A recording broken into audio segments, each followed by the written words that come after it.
The president has been very good at dismissing many of the threats against his country. Just today, I met with King Abdullah of Jordan.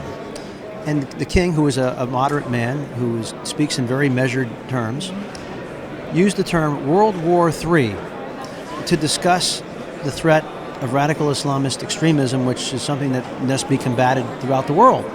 And the president basically, he said, do not use the term World War III. This is an overstatement.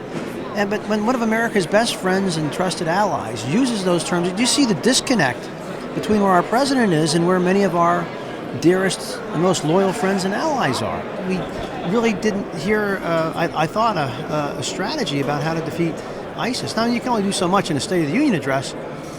He talks about an authorization to use military force, and I think many members of Congress are prepared to grant that authorization.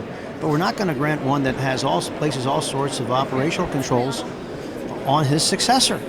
And more important than the AUMF at this point is the strategy to not only degrade but defeat ISIS, and that strategy really has not yet been presented to Congress, at least in a way that we think is coherent and one that can be efficacious. We're going to need a commander-in-chief who really is serious about defeating ISIS, and many don't believe that this one really is serious about defeating ISIS.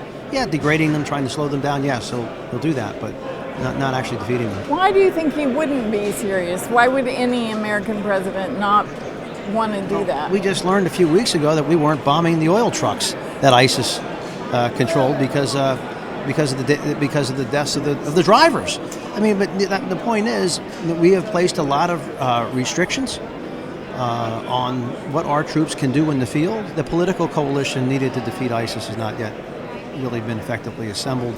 And I'm not blaming the president for all that. I mean, truth is, a lot of our friends and allies in the region have different goals and objectives than we do. What do you make of Trump's strategy on dealing with ISIS? What, to simply align with the Russians?